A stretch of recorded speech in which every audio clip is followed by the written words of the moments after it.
a ver la pantalla. Miren ustedes, es la ubicación del USS God Vessel 106, el que según expertos corresponde al destructor de misiles USS Stockdale, el DDG-106 de la Armada de Estados Unidos. Tomamos esta imagen de la plataforma Marine Traffic, que con un código para cada nave nos da su ubicación en tiempo real. Mírenlo ustedes. El destructor, según este registro visual, estaría ubicado a tan solo 30 millas náuticas, es decir, 55 kilómetros de las costas de Cuba, de La Habana. Ahí lo ven, exactamente ubicado en el norte de la isla. Ven ese espacio entre La Habana y los Estados Unidos. La parte sur de los Estados Unidos es Key West y es el lugar más cerca de La Habana, atravesando el Caribe. Ahí lo ven ustedes, 30 millas náuticas, estos son 55 kilómetros. Simultáneamente fueron detectados movimientos del dron MQ-4C Triton de patrulla y vigilancia, señalado en el mapa con el indicativo BLKCAT5. Véanlo ustedes. La aeronave no es tripulada. A juzgar por esta imagen, está realizando maniobras frente a La Habana. Esto ocurre tan solo 3 días después de que el Comando Sur confirmara la llegada a la bahía de Puerto Príncipe, en Haití, de 3 buques dentro de la operación Lanza del Sur. Vamos a ver también este mapa. Hablamos del destructor antimisiles USS Stockdale, que arribó junto con otros 2 buques de la Guardia Costera. El Stone, cúter de seguridad nacional de la clase Legend, National Security Cutter, el buque más grande y tecnológicamente avanzado de la flota de la Guardia Costera de Estados Unidos. Y el otro buque, también guardacostas de resistencia media, el Diligence. La importancia de esta combinación de buques a 80 kilómetros de Cuba, porque de Puerto Príncipe a La Habana hay 80 kilómetros. Vamos ahorita a verlo en el mapa. El USS Stockdale está diseñado para la guerra simétrica, que es hundir barcos, derribar misiles. Los cutters, el Stone y el Diligence, tienen autoridad legal para abordar barcos civiles, realizar arrestos y procesar migrantes. Un destructor de la Armada tiene muchas más restricciones. Ustedes ven ahí el destructor que está diseñado para hundir barcos, derribar misiles, tiene más restricciones legales. Pero los otros 2 te dan versatilidad, como enviar a un equipo de fuerzas especiales, el destructor grande acompañado de las patrullas de policías especializadas, los cutters. Capacidad de interdicción y acceso y aguas poco profundas. El Diligence, por ejemplo, puede acercarse mucho más a la costa, entrar en bahías pequeñas, donde el destructor, por su gran calado, no puede entrar sin encallar. Es decir, esto es una combinación del Stockdale, un destructor muy importante que tiene misiles guiados. Olvidémonos de la época de los cañones, esto es de misiles guiados, anti otros misiles o antiaviones que incluso los pueden detectar 100 millas antes de que se puedan acercar. Y por otro lado están estos otros que pueden detectar las lanchas rápidas. Los cutters llevan botes de persecución rápida especializados para interceptar lanchas que usan, por ejemplo, los traficantes, algo que un destructor no hace con la misma agilidad. Una combinación perfecta. Con estas imágenes y su explicación de la máxima presión de Estados Unidos ahora al frente de Cuba, la noche enciende las luces para que usted vea el punto clave de la noticia. Les habla Claudia Gurizati, directora de este canal internacional de noticias, de este programa de análisis, de opinión, de debate. La noticia, el régimen castrista hoy, ustedes lo saben, está bajo el mando de Miguel Díaz-Canel, acorralado por la administración de Donald Trump, busca un salvavidas frente a estos buques que le ladran. El jefe de la dictadura cubana ya bajó el tono. No nos está sorprendiendo. Ya lo han hecho otros, recordemos, los terribles y temidos hermanitos Rodríguez en Venezuela, bajando el tono, cumpliendo las órdenes de Washington. El otro, por ejemplo, esta semana fue Gustavo Petro en su visita, bueno, de tratar a Trump de nazi. Nos hicimos chistecitos. ¿Cómo cambia el tono?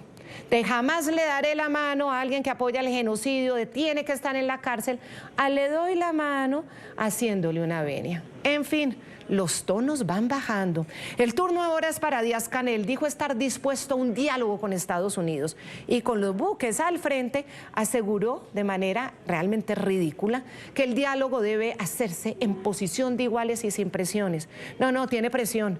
tiene presión y por eso ahora acepta que hay que negociar. Con el buque, el destructor al frente y los dos de la Guardia Costera, los sobrevuelos de los drones, ahora sí quiere hablar, ahora sí.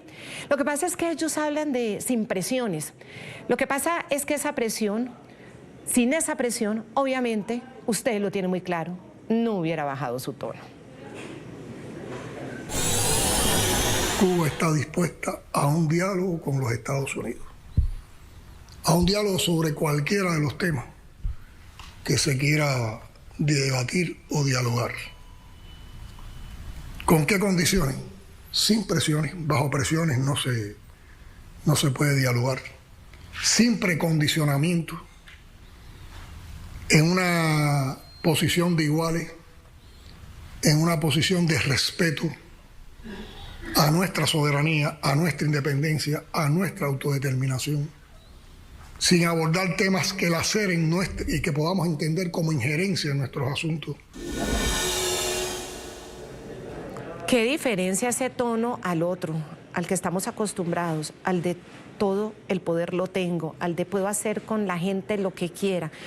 Eso sí, ellos con el monopolio mafioso de las armas, de la fuerza, sí que presionan y sí que usan la presión a cualquier opositor. Lo detienen, lo torturan, hasta lo matan a golpes, como han contado aquí familiares en el programa de la noche. Los matan a golpes en las cárceles, en las calles. En el mejor de los casos, los exilian. A ellos les encanta la presión, pero para los demás, para los vulnerables, para los ciudadanos, para los débiles. Y todo ese séquito internacional que los aplaude y dice que viva el diálogo. Claro, el diálogo con las pistolas en la cabeza de la gente, no.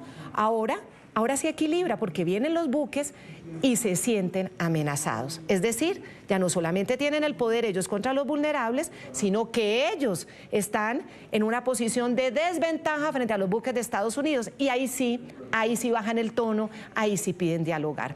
Ya van más de 1.200 presos políticos en la isla. Les vamos a entregar la información ahora. Les encanta la presión, pero cuando son ellos los que la hacen, la ejercen de manera bárbara. Pero cuando les ubican el buque al frente, las cosas ya son de otro color. O que le pregunten a Maduro y a los macabros hermanitos Rodríguez a ver cómo es que están funcionando. Y ahí sí el dictador cubano intenta suavizar la imagen de la tiranía que lleva 70 años de tortura, de represión del pueblo cubano, de una diáspora terrible. Y desde la Casa Blanca son bien fuertes las advertencias. La portavoz Caroline Leavitt aseguró de manera tajante que el régimen de Cuba está a punto de colapsar. Y dijo Díaz-Canel medir sus palabras al referirse al presidente Trump. Creo que dado que el gobierno cubano está en las últimas y su país está a punto de colapsar, deberían ser prudentes en sus declaraciones dirigidas al presidente de Estados Unidos, pero como acabo de reiterar, el presidente siempre está dispuesto a entablar conversaciones diplomáticas y creo que eso es lo que está ocurriendo, de hecho, con el gobierno cubano. Alejandro Garlobo es activista de derechos humanos, exprisionero político cubano. Alejandro, le doy la bienvenida a este programa. A la noche vemos a un Díaz-Canel, ahora sí, pidiendo negociar. ¿En qué estado? Saludos para todos. Gracias. Saludos para todos y ese hermoso equipo de trabajo que tiene. Gracias, porque nos hablas desde la isla. ¿Cómo está en este momento la isla? ¿Qué está pasando? Bueno, ahora mismo prácticamente apagada totalmente. Si se da cuenta, me están alumbrando una lámpara, ¿viste? Porque no hay corriente. Y en estos momentos están desempeñando planes de contienda que como que ya casi no hay combustible ya y están parando las escuelas. Muchos centros laborales los están parando porque no hay combustible. Y la gente nada más se preguntan que cuándo es que van a entrar, que cuándo va a pasar algo, que cuándo va a pasar algo. Como mismo hoy hay dos muchachos detenidos ahora mismo en Holguín, que fue hoy por la mañana, le hicieron una orden de registro. Son un grupo que se llama El Cuartico. Y los tienen detenidos en Holguín y no se sabe nada de ellos. Sí, Alejandro, y le vamos a agradecer mucho esta comunicación. Más de 1.200 presos políticos en la isla, se ha agudizado la represión. ¿Qué sabe usted? Que están persiguiendo a la gente porque están con mucho temor de este desplazamiento de buques y este dron que hemos divisado el día de hoy. ¿Que hay nerviosismo en el régimen y se está notando en represión a la gente? Claro que hay nerviosismo. Y la represión, imagínate, llevamos casi 2 semanas, se lleva 2 semanas especialmente yo y otros amigos que son activistas y opositores que hemos tenido citaciones. La seguridad estaba preguntándonos las visitas que está haciendo el embajador de negocios de Estados Unidos, Hammond. Imagínate, los tiene a ellos correteando, y con todo esto que está pasando ellos que quieren apretar la tuerca como para que los activistas, los opositores, toda la gente que están en contra del régimen no expresen sus sentimientos, porque ellos saben que todo el mundo está viendo lo que está pasando. Hay muchos presos, hasta los presos que están adentro de las mismas prisiones, de las mazmorras, están expresando su sentir normal de que están de acuerdo con que pase algo ya. Es el caso de un muchacho que es de allá de Santiago, no, creo que es de Guantánamo, que hizo un video y lo pusieron y lo trasladaron para otra provincia después de que le dieron buena mano de golpe. Y hasta hoy creo que fue hace como 2 de la tarde que se supo que estaba en Camagüey, en una prisión de Camagüey. Y están pasando cosas que están llevándose, como decirte, los supuestos dirigentes que están de acuerdo con el gobierno, están llevándoselo y le están dando meetings como que para que sepan lo que va a pasar y todo esto, para que estén preparados. Los sábados le están dando, ¿cómo se llama?, preparación militares a ellos, como no sé cómo para qué, porque verdaderamente un mano a mano con Estados Unidos no pueden. Sí, y ahí estábamos viendo las imágenes del diplomático Mike Hammer, embajador de los Estados Unidos, y también en pantalla ustedes han visto a Julio Schilling, lo reconocen, obvio, politólogo, autor y director de Patria de Martí. Julio, de verdad muy bueno tenerte, porque hay que analizar qué es lo que está pasando. Díaz-Canel, en un tono bastante tranquilo, habla de un diálogo, pero dice sin presiones. Trata como de aparentar que está poniendo una condición. ¿Usted cree que puede haber un diálogo de la Casa Blanca con La Habana sin presiones? Y bienvenido. Muchas gracias, Claudia. Y mira, no puedo pasar por alto felicitarte por tu presentación extraordinaria que has hecho de un tema complejo. Sé que eres muy conocedora del tema y te felicito por esa entrada que has hecho al tema.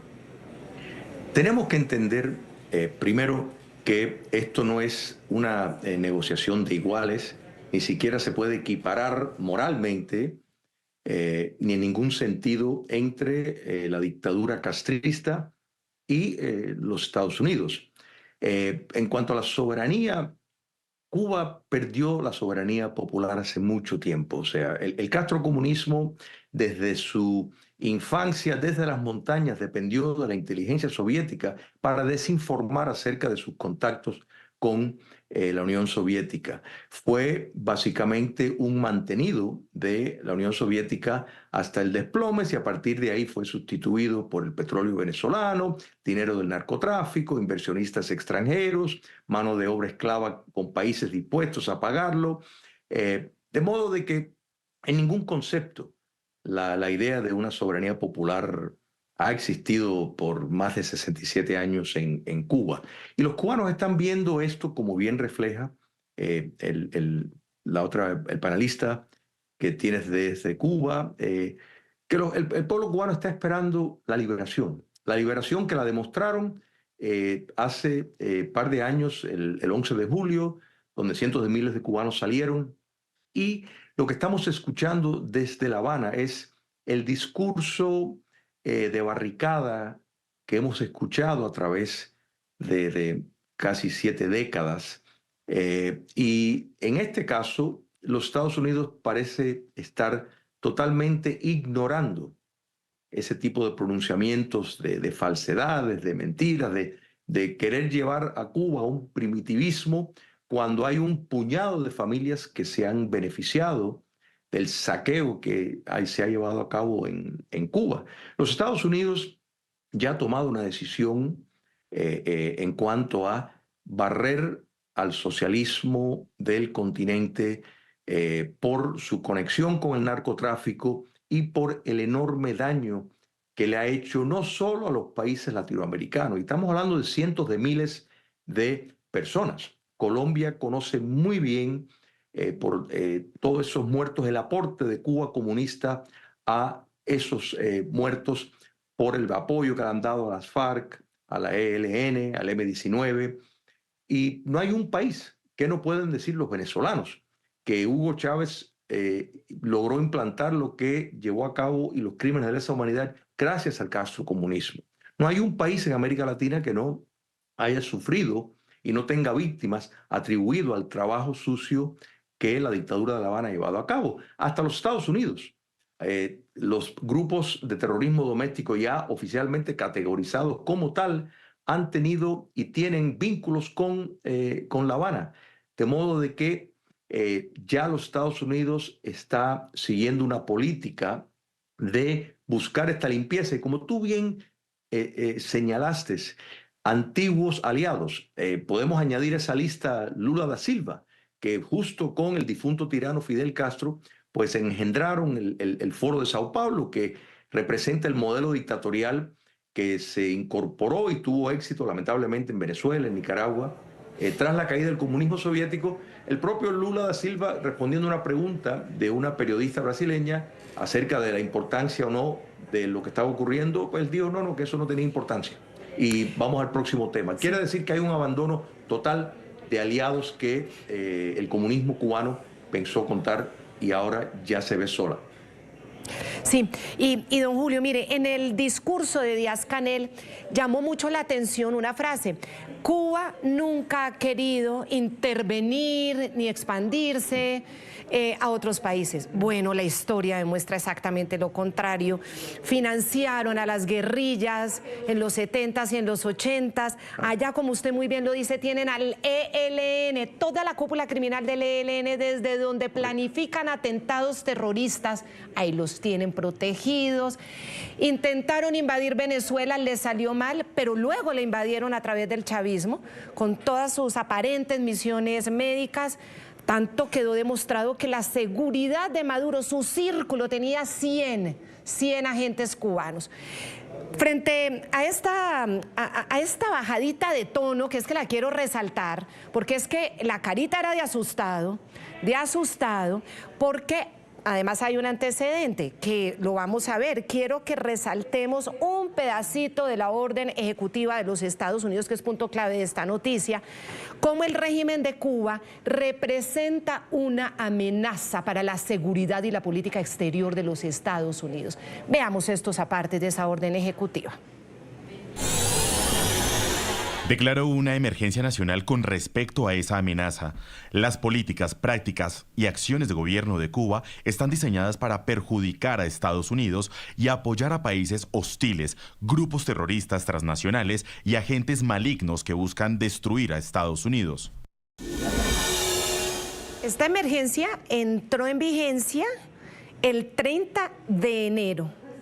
Esta orden de los Estados Unidos.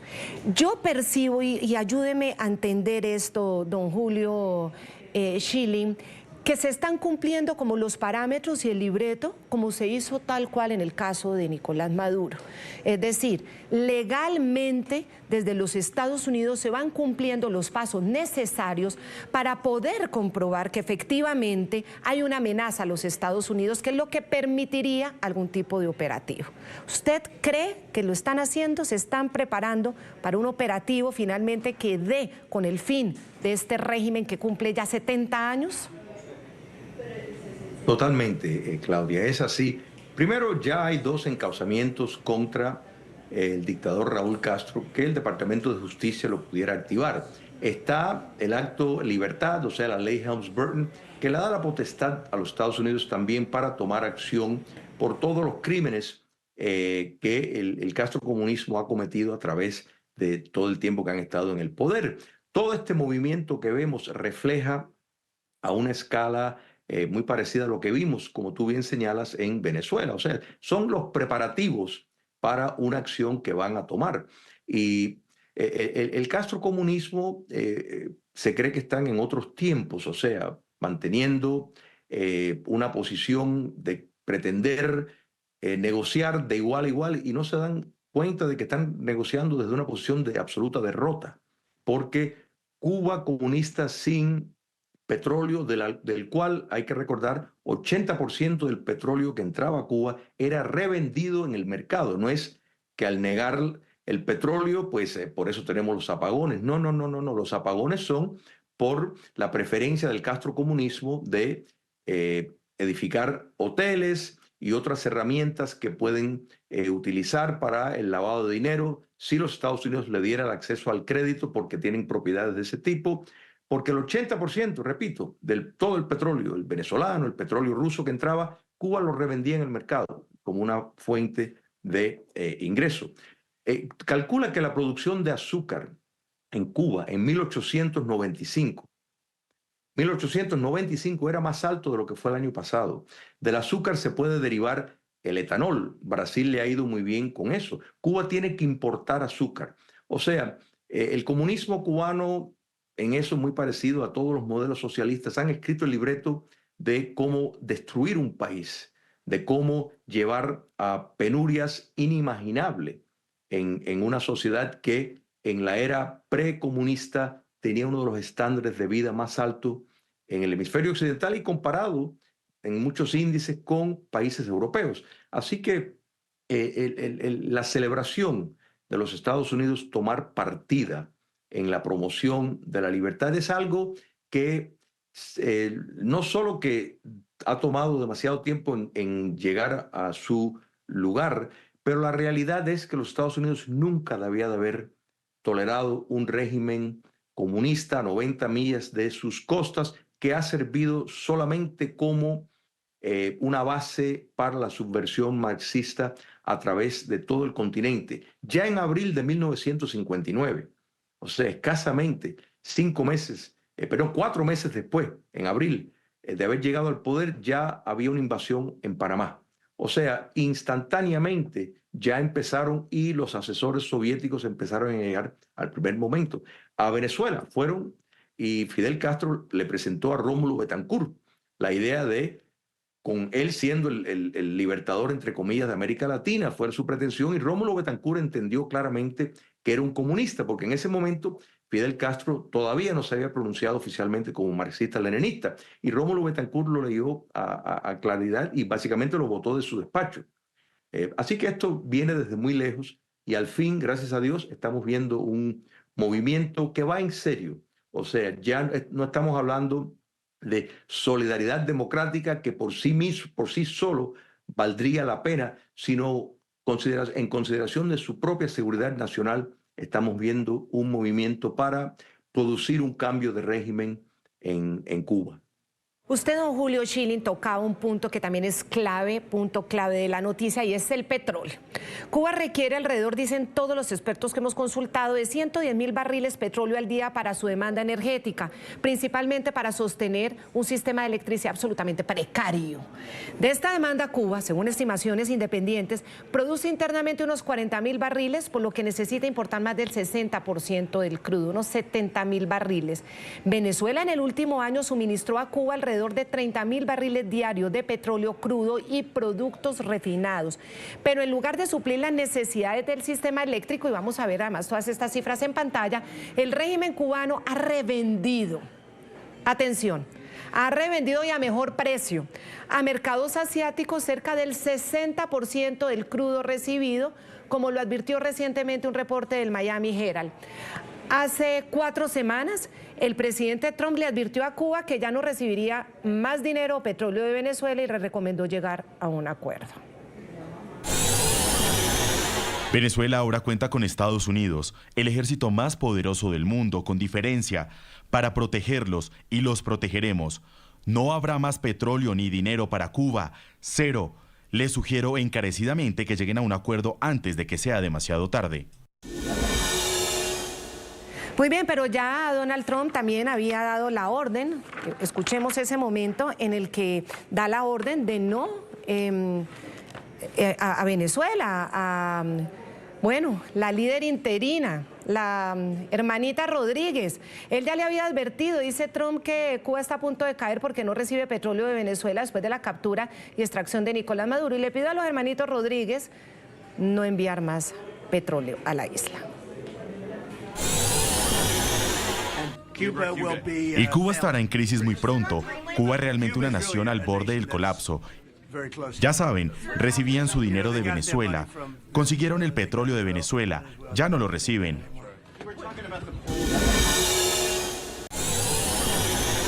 Por lo tanto, tenemos problemas en la disponibilidad de combustible para garantizar no solo ya la generación eléctrica, sino actividades básicas, sobre todo que tienen que ver también directamente con la población. Por eso hoy se reunió el Consejo de Ministros para complementar estas directivas de gobierno para enfrentar el desabastecimiento agudo de combustible. Y entonces hablan de desabastecimiento, pero el petróleo que les mandaba bien barato y bien regalado Venezuela, el 60% lo revendían, no suplían las necesidades del pueblo. Alejandro Garlobo, quien es activista de derechos humanos y está en la isla, ahora el régimen insiste en culpar a Estados Unidos en que por eso no hay energía, como estás tú ahora, no hay servicios y están en este problema. Pero de esta manera revendiendo el petróleo que les daban. ¿Cómo lo analizan ustedes desde la isla? Bueno, mira, es que ya se sabía, desde aquí dentro de la isla se sabe que ellos vendían el petróleo. Simplemente se sabe que ellos lo revendían porque hay perfiles en Facebook que les dan la noticia de cómo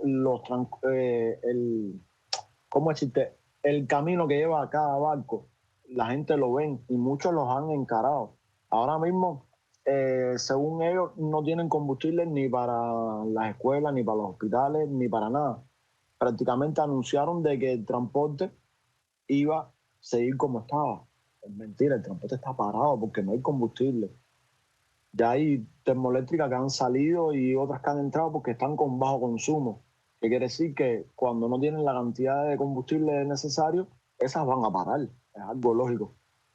Se dice que el día 20 entra un barco desde Rusia, o era uno que estaba tratando de entrar hoy, que entraba a La Habana, y como está el destructor allá afuera ahí, no lo dejaron entrar. Dicen que el barco cogió otro rumbo, no pudo entrar hoy.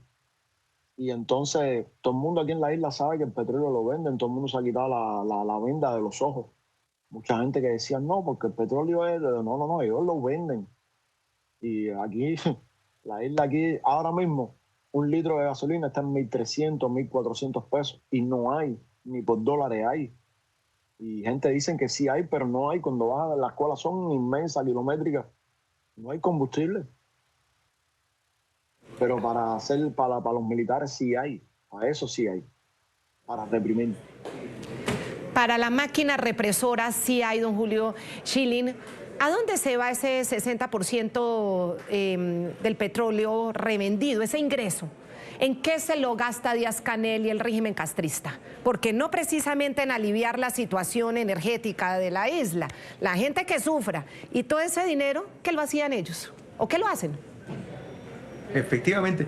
Mira, un punto de aclaración, porque ese reporte, el que mencionas, habla del 60%, pero excluye porque Cuba comunista utiliza barcos. O sea, esos son los barcos que ya van reconocidos con una afiliación cubana.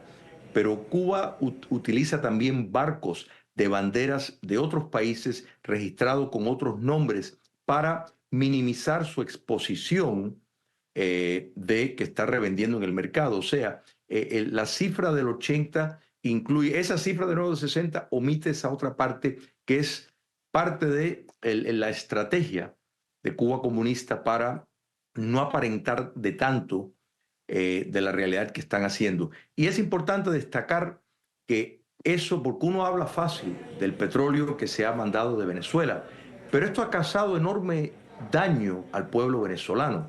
Hay casos de personas en Venezuela que se han muerto por no poder llegar a un hospital, por no tener gasolina en el automóvil para llegar a él. Eso es inédito que eso ocurre. Y la razón por la cual cosas como estas ocurren es porque la sociedad importa poco. O sea, la prioridad está en la permanencia del poder político. Gaesa, una empresa, mega empresa ligada al poder político, el poder militar particularmente, tiene más de 18.000 millones de dólares en reserva en bancos fuera de Cuba. Perfectamente se pudiera utilizar para paliar todas estas necesidades. Los Estados Unidos acaban de enviar otro barco con ayuda humanitaria que se va a distribuir por medio de la Iglesia Católica en Cuba. Pero ¿en qué se gasta ese dinero? Bueno, muy sencillo. La represión, el ejercer el terrorismo de Estado tiene un enorme costo. El mantener todo un ejército de espías y de agentes que buscan impactar la opinión pública en el mundo tiene un costo. El chantajear a figuras que pudieran ser reclutadas para ayudar al régimen en campañas de publicidad, para, de nuevo, impactar la influencia en países buscando un mejor trato. Todo eso tiene un enorme costo. Cada opositor en Cuba tiene por lo menos de 5 a 15 agentes asignados a esa persona, dependiendo de lo que el régimen considera de importante. Y opositor no tiene que ser ni siquiera alguien que de verdad está militando en la oposición, claro, sino alguien que sospecha el régimen, que pudiera potencialmente estar espiando. Todo esto, Claudia, tiene un enorme costo. Entonces, que la población pase hambre. Mira, qué casualidad, y me parece muy bien que el dictador Díaz-Canel esté vestido de negro en esa entrevista, parece que está de luto, porque fíjate que la alta élite del gobierno, están todos muy, muy llenos de peso. O sea, ahí ellos sí que no parecen estar viviendo con escaseces de alimentación. La primera dama de la dictadura cubana le convendría bajar un poco, y sin embargo vemos que están como todos los representantes, nada más que búsquenlo y se darán cuenta de lo que estoy hablando. Quiere decir que esta escasez, esta penuria, la miseria con que el pueblo cubano tiene que ver, obvio, esta élite minoritaria vive en un mundo surreal y muy diferente a lo que vive el pueblo de Cuba. Pero lo más importante en todo esto es entender que todo el mal que padece Cuba, todo eso que es visible del caos, La Habana que se está despedazando, es causado políticamente. Esto no es culpa de un embargo, esto no es culpa de la CIA, esto es culpa de la dirigencia política y cómo han llevado el país y su prioridad para permanecer en el poder a toda expensa. Que el pueblo tenga que padecer, no importa. Y vemos en los pronunciamientos de seguir luchando hasta la última persona, pero ¿luchar quién? Luchar para un grupo de familias que han básicamente saqueado a Cuba y la han llevado a la destrucción. Sí, ellos sí están bien alimentaditos. Mire Maduro. Gordito. Sí, ellos sí comen bien y van a los hoteles de lujo y a los restaurantes de lujo cuando viajan y alcanza el presupuesto mientras los pueblos pasan crisis humanitaria de hambre y de escasez. Ellos sí bien alimentaditos. Y para la reprimenda, como decía Alejandro, para eso sí hay. Bueno, les quiero agradecer mucho por haberme acompañado aquí en el programa de la noche. Alejandro Garló haciendo ese esfuerzo, apague la lucecita, guarde para esta noche que se le acaba, y poco a poco iremos viendo los siguientes pasos que sea el mundo realmente que se den para que Cuba vuelva a ser libre. No hay derecho de que tantos pueblos sufran tanto por culpa de unos señores que decidieron apropiarse de esos países. Y a don Julio Schilling lo mismo. Muchísimas gracias, politólogo, autor y director de Patria de Martí, muy amable. Gracias a ti, Claudio, siempre a vuestra disposición. Muchas gracias. Sí, hemos hablado de presión, ahí están los buques, ahí están. Un destructor que tiene una capacidad gigantesca, una capacidad para atacar con misiles guiados, con Tomahawk, puede incluso atacar submarinos, derribar misiles o aviones que vengan a atacar a la flota de los Estados Unidos y alcanzar objetivos a bastantes kilómetros de distancia. Y hablando de presión, hay otra que está también bajo presión de Trump, Claudia Sheinbaum. La presidenta de México se vio en problemas para justificar por qué México suspendía de súbito la venta de petróleo a Cuba. Después de Venezuela, el segundo proveedor de petróleo a Cuba ha sido México. Lo ven ustedes, en el 2025 Pemex se le vendió a la isla 496 millones de dólares en petróleo, con un promedio de 20.000 barriles diarios. La petrolera estatal mexicana suspendió el envío de crudo en medio del endurecimiento de la presión de Estados Unidos contra el régimen cubano. Todos los testigos dijeron, Trump le pidió que lo dejara de hacer. Luego se le vio bastante enfadada, unas fotos que circularon, bastante enfadada, no con Donald Trump, no, a él lo atienden y le hablan de manera muy amable. Luego se enojan o subliman esa rabia por otro lado.